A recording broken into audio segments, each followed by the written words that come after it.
Hello everyone, welcome to my YouTube channel mission Lakshya. आज इस video में हम 2022 में आयोजित हुए पेट एग्ज़ाम के क्वेश्चन पेपर को देखेंगे और साथ ही साथ देखेंगे कि उस क्वेश्चंस के राइट आंसर क्या थे।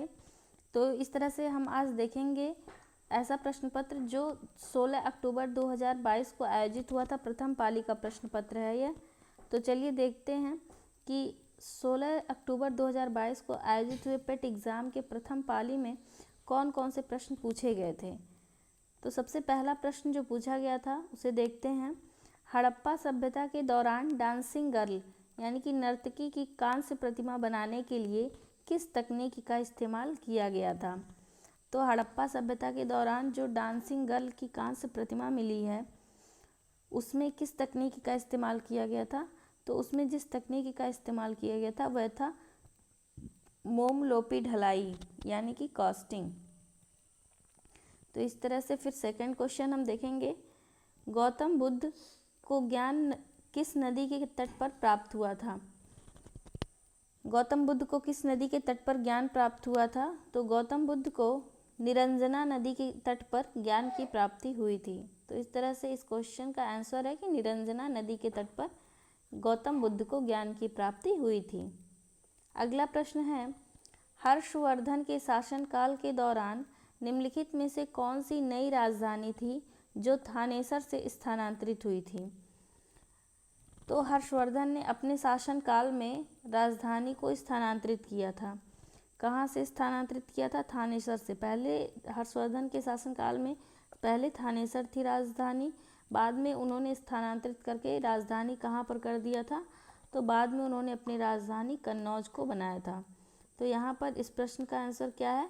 कन्नौज, यानी कि थानेसर से स्थानांतरित होकर जो राजधानी थी, नई राजधानी, वह क्या हो गई थी? कन्नौज हो गई थी। चौथा प्रश्न देखेंगे क्या है।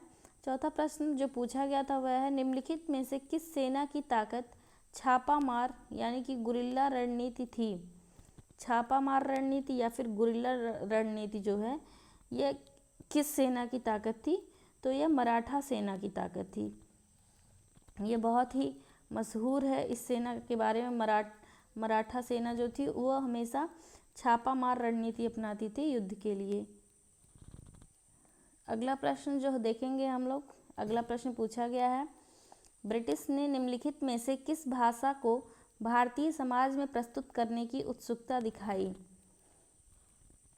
तो ब्रिटिश ने जो है कौन सी भाषा को भारतीय समाज में प्रस्तुत करने की उत्सुकता दिखाई थी। तो वह कौन सी भाषा थी? अंग्रेजी भाषा थी।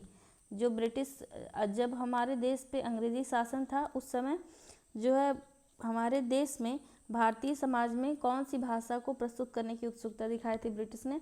तो अंग्रेजी भाषा। अगला प्रश्न हम देखेंगे क्या पूछा गया था। पूर्ण स्वराज की मांग करने वाले प्रथम कार्यकर्ता का नाम लिखिए। हमारे देश में पूर्ण स्वराज का जो मांग करने वाले प्रथम कार्यकर्ता थे वह कौन थे। तो इस तरह से इस प्रश्न का आंसर है हसरत मोहानी। हसरत मोहानी जो थे वह पूर्ण स्वराज की मांग करने वाले प्रथम कार्यकर्ता थे। अगला प्रश्न है, निम्नलिखित में से किसे स्वदेशी आंदोलन का प्रमुख कारण माना जाता है। स्वदेशी आंदोलन, स्वदेशी आंदोलन का प्रमुख कारण किसे माना जाता है। तो स्वदेशी आंदोलन का प्रमुख कारण माना जाता है बंगाल को विभाजित करने का निर्णय। स्वदेशी आंदोलन कब हुआ था? स्वदेशी आंदोलन हुआ था 1905 में। और यहाँ पर हमसे यह पूछा गया है कि इस आंदोलन का प्रमुख कारण क्या था। तो इस आंदोलन का प्रमुख कारण था बंगाल को विभाजित करने का निर्णय। लॉर्ड कर्जन के समय में जब बंगाल का विभाजन हुआ तो यह विभाजन ही स्वदेशी आंदोलन का प्रमुख कारण बना था। अगला प्रश्न देखेंगे, खिलाफत मुद्दे को उठाने के महात्मा गांधी के निर्णय के पीछे मुख्य कारण क्या था। खिलाफत मुद्दे को उठाने के लिए जो है महात्मा गांधी का निर्णय जो था उसके पीछे कारण क्या था। उसके पीछे कारण था हिंदुओं और मुस्लिमों के बीच में अधिक एकता लाना। खिलाफत मुद्दा जो था ये महात्मा गांधी ने उठाया। महात्मा गांधी के द्वारा इसका सपोर्ट किया गया खिलाफत आंदोलन का। तो इसका मुख्य उद्देश्य क्या था? इसका मुख्य उद्देश्य था उस समय हिंदू और मुसलमानों के बीच में अधिक एकता लाने के लिए यह निर्णय गांधी जी ने लिया था कि उन्होंने खिलाफत आंदोलन को भी सपोर्ट किया। अगला प्रश्न है, भारत सरकार अधिनियम 1935 के प्रावधानों में ब्रिटिश सरकार के अंतिम अधिकार का एक उदाहरण कौन सा था? ब्रिटिश सरकार के अंतिम अधिकार का एक उदाहरण हमें ऑप्शंस में से चुनना था। किसके प्रावधानों में?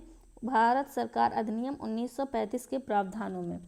तो उसमें एक जो अंतिम अधिकार का एक उदाहरण था वह क्या था? प्रांतीय सरकारों पर गवर्नर के लिए विशेष शक्तियाँ। यह ऑप्शन इस प्रश्न का राइट आंसर था। फिर अगला प्रश्न जो पूछा गया था वह था, फॉरवर्ड ब्लॉक की स्थापना निम्नलिखित में से किसके द्वारा की गई थी? तो फॉरवर्ड ब्लॉक की स्थापना किसके द्वारा की गई थी? फॉरवर्ड ब्लॉक की स्थापना जो है वह सुभाष चंद्र बोस के द्वारा की गई थी। अगला प्रश्न देखेंगे। अगला प्रश्न है, लक्षद्वीप की राजधानी निम्नलिखित में से कौन सी है? लक्षद्वीप की राजधानी क्या है? लक्षद्वीप की राजधानी है कवरत्ती। नेक्स्ट क्वेश्चन है, भारत में निम्नलिखित में से किस स्थान पर दिन और रात के तापमान में व्यापक अंतर पाया जाता है? वह कौन सा स्थान है जहां पर दिन और रात के तापमान में बहुत ज़्यादा अंतर देखने को मिलता है? तो दिन और रात के तापमान में व्यापक अंतर कहाँ पाया जाता है? थार मरुस्थल में। तो इस प्रश्न का राइट आंसर है थार मरुस्थल, जहाँ पर दिन और रात के तापमान में बहुत ही ज़्यादा व्यापक अंतर पाया जाता है। अगला प्रश्न है, विश्व को कितने प्रमुख काल क्षेत्रों यानी टाइम जोन में विभाजित किया गया है? पूरे विश्व को जो है ये कितने टाइम जोन में विभाजित किया गया है? तो विश्व को प्रमुख 24 काल क्षेत्रों में यानी कि 24 टाइम जोन में विभाजित किया गया है। तो इस क्वेश्चन का राइट आंसर क्या हो जाएगा? कुल 24 टाइम जोन है जिसमें विश्व को विभाजित किया गया है। अगला प्रश्न है, निम्नलिखित में से कौन जनसंख्या परिवर्तन का घटक नहीं है? जो ऑप्शंस में 4 ऑप्शन दिए गए थे उसमें से हमें चूज करना था कि कौन सा ऑप्शन जो है सेलेक्ट करिए कि जनसंख्या परिवर्तन का घटक नहीं है। तो उन ऑप्शंस में से जो है रुग्णता जो है वह जनसंख्या परिवर्तन का घटक नहीं था। ऑप्शंस जो भी दिए गए थे उसमें से रुग्णता ऑप्शन सही आंसर था। इसी तरह से फिर नेक्स्ट क्वेश्चन हम देखेंगे क्या है। नेक्स्ट क्वेश्चन जो पूछा गया है वह है, उस जंगल का नाम बताइए जिसे पृथ्वी ग्रह के फेफड़े के रूप में जाना जाता है। तो वह कौन सा जंगल है जिसको पृथ्वी ग्रह के फेफड़े के रूप में जाना जाता है? तो आप सभी को पता होगा कि जो है पृथ्वी ग्रह के फेफड़े के नाम से अमेजन वर्षा वन जो है ये घना जंगल है, इसको हम पृथ्वी ग्रह के फेफड़े के रूप में जानते हैं। इसके बाद अगला प्रश्न जो पूछा गया था वह है, स्थिरता के साथ विकास के उद्देश्य से निम्नलिखित में से कौन सी पंचवर्षीय योजना शुरू की गई थी? कौन सी पंचवर्षीय योजना जो है इस उद्देश्य से शुरू की गई थी कि स्थिरता के साथ विकास हो स्थिरता के साथ।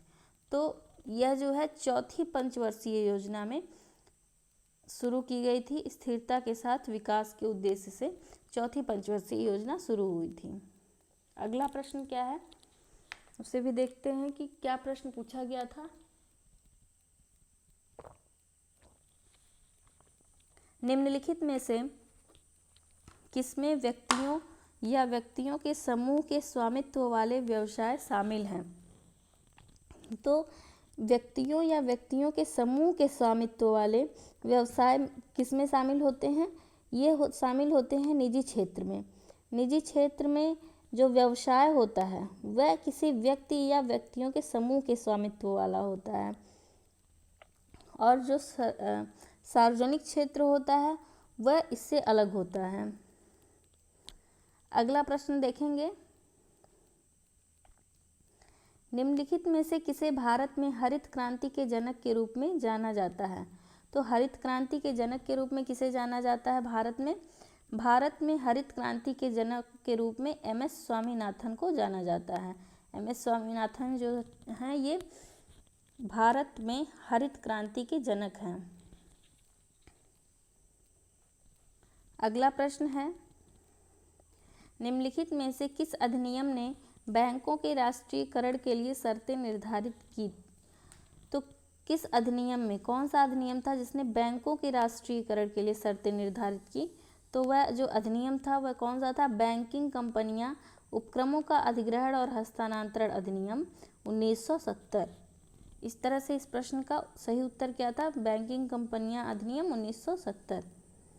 अगला प्रश्न जो पूछा गया था वह है 1991 में नई आर्थिक नीति के तहत उदारीकरण और निजीकरण की पहल का प्राथमिक परिणाम निम्नलिखित में से कौन सा था? तो 1991 में जो नई आर्थिक नीति थी उसके तहत उदारीकरण और निजीकरण की पहल का प्राथमिक परिणाम था ऑप्शंस में से वैश्वीकरण। वैश्वीकरण जो था यह प्राथमिक परिणाम था किसका? 1991 में नई आर्थिक नीति के तहत उदारीकरण और निजीकरण की पहल का। इसी तरह से फिर अगला क्वेश्चन हम देखेंगे, निम्नलिखित में से कौन सी भारतीय संविधान की मुख्य विशेषता नहीं है? जो 4 ऑप्शंस दिए गए थे उसमें से भारतीय संविधान की जो मुख्य विशेषता नहीं है वह थी द्विस्तरीय सरकार। द्विस्तरीय सरकार भारतीय संविधान की मुख्य विशेषता नहीं है। अगला प्रश्न देखेंगे, भारतीय संविधान के लिए डीपीएसपी यानी कि राज्य नीति के निदेशक सिद्धांत निम्नलिखित में से किस संविधान से प्रेरित थे? यानी कि डीपीएसपी जो है ये किस संविधान से प्रेरित थे? तो डीपीएसपी जो है वो आयरलैंड के संविधान से प्रेरित थे। अगला प्रश्न जो पूछा गया था वह है, भारतीय संविधान के अनुच्छेद 19 में कौन सा अधिकार शामिल है? भारतीय संविधान के किस अनुच्छेद में? अनुच्छेद 19 में कौन सा अधिकार शामिल है? तो अनुच्छेद 19 में वाक और अभिव्यक्ति स्वतंत्रता का अधिकार जो है यह शामिल है। तो यहाँ पर अनुच्छेद 19 में यह अधिकार शामिल है, इससे प्रश्न पूछा गया था। अगला प्रश्न जो देखेंगे हम, संसदीय प्रणाली में कार्यपालिका किसके प्रति उत्तरदायी होती है? संसदीय प्रणाली में कार्यपालिका के बारे में बताना है कि ये किसके प्रति उत्तरदायी होती है। तो कार्यपालिका जो है वह हमेशा विधानमंडल के प्रति उत्तरदायी होती है संसदीय प्रणाली में। अगला प्रश्न क्या है, भारत की पंचायती राज व्यवस्था में कितने स्तर हैं? तो भारत में जो वर्तमान में पंचायती राज व्यवस्था लागू है उसमें कितने स्तर हैं? उसमें 3 स्तर हैं। इसी तरह से फिर अगला जो क्वेश्चन पूछा गया था वह है, 1 हार्स पावर लगभग कितने वाट के बराबर होता है? यह विज्ञान का प्रश्न जो है कि 1 हार्स पावर कितने वाट के बराबर होता है? तो 1 हार्स पावर जो है वह बराबर होता है 446 वाट के। इसी तरह से फिर अगला प्रश्न क्या पूछा गया था, निम्नलिखित में से कौन सी एक रासायनिक अभिक्रिया नहीं है?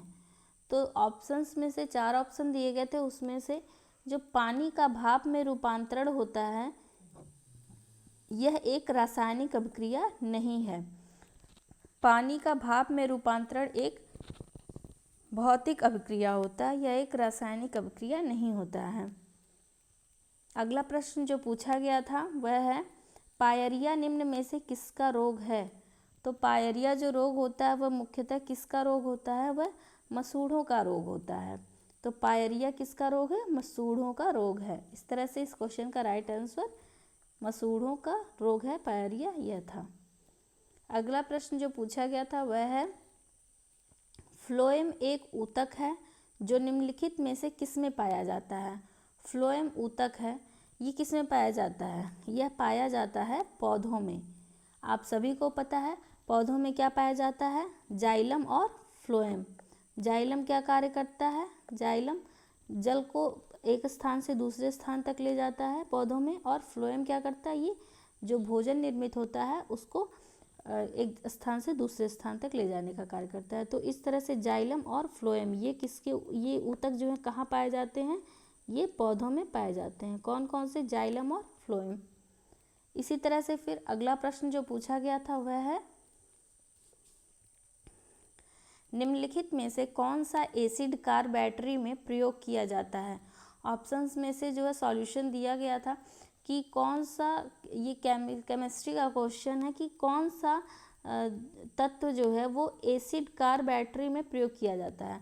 तो एसिड कार बैटरी में किसका प्रयोग किया जाता है, एसिड कार बैटरी में सल्फ्यूरिक एसिड का प्रयोग किया जाता है। तो इस तरह से इस प्रश्न का राइट आंसर क्या था कि एसिड कार बैटरी में सल्फ्यूरिक एसिड का प्रयोग किया जाता है।